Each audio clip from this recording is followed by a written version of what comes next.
Hey everyone, I'm making Albondigas soup, and you can find the recipe in the file section. These are some of the ingredients I have ready. Pork and ground beef.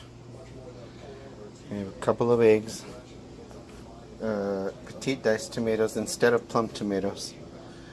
Yellow, red, and orange bell pepper diced. Onion diced. Basmati rice, oregano, black pepper, jalapeno, cumin, crushed red pepper, garlic powder, salt, and that is minced garlic. I got like 8 1/4 cups of beef broth. This is my chopper that I use to chop it. I like when it has a uniformed cut like this. Everything is nice and perfect. Okay, here in the pan I've got beef broth. I'm gonna add the bell peppers, the onions, the cumin, and the garlic, and I'm going to saute them. Well, kind of just get them translucent. I add a little bit more than 1/4 cup of the beef broth because I did put more vegetables than what the recipe calls for, because we like the way that the broth tastes with the vegetables.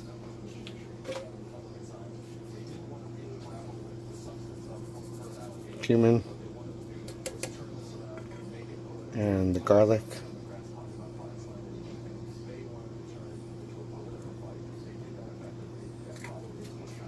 I'll stir that all up and get it sauteed. Okay, now I've got the beef, the pork, the rice, the egg, sea salt, garlic powder, and about a teaspoon of diced jalapeno and some black pepper in here.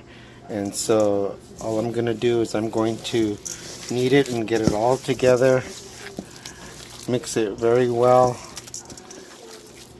And then after it's totally mixed in, we're going to move on to the next step. Okay, this has been simmering for about 7 minutes or so. It's looking really good. The vegetables are turning a little bit translucent.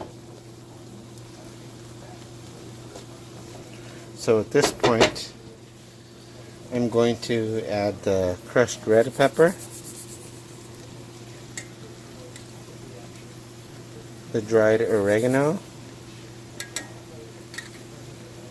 another about a teaspoon of diced jalapeno,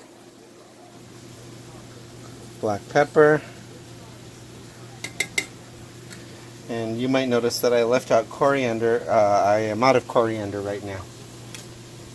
Then I'm also going to add the can of tomatoes in their juice. I used petite diced instead of the plum. And last, I will add the rest of the beef broth.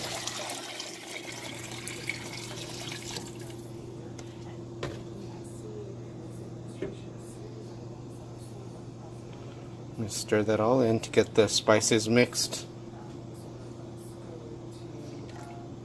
I'm going to increase the heat to high, bring it to a boil, then reduce the heat to low, simmer it, partially covered for about 20 minutes, and we'll be back. Meanwhile, I do have the meat mixture and the rice, jalapeno, and the spices already mixed and ready to go. So I will be back. Okay, it's been about 20 minutes that it's been simmering. I'm gonna go ahead and take the lid off. Set this back here.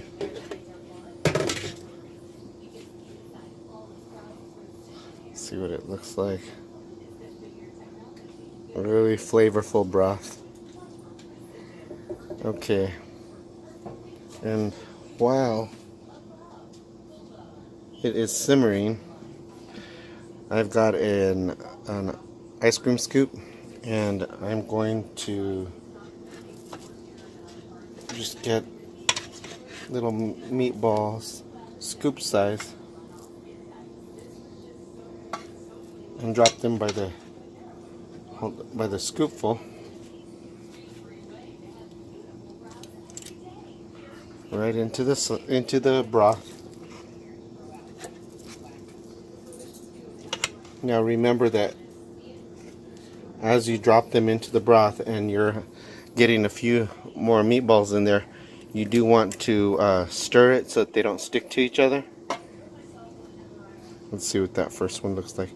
See, the first one's starting to get color already, and the egg will help to hold their shape. I'm gonna finish the rest and I'll be back. Okay, I am done forming the meatballs. You can see all the albondigas in there. Now the next step is just to cover it partially and let it simmer for about 30 minutes, stirring occasionally.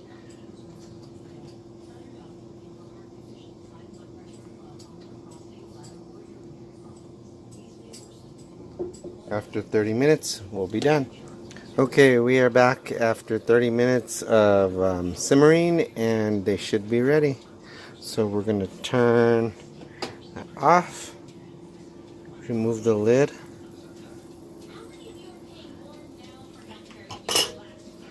and if you notice, the meatballs rose to the top because they're fully cooked.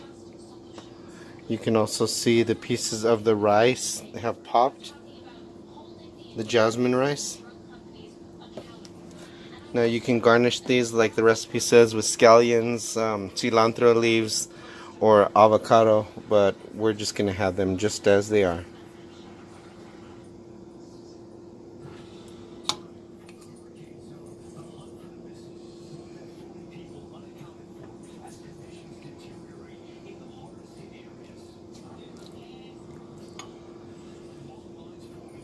One of the best things about these, I believe, is the broth. And you stir them around and get some of the vegetables from the bottom along with the broth.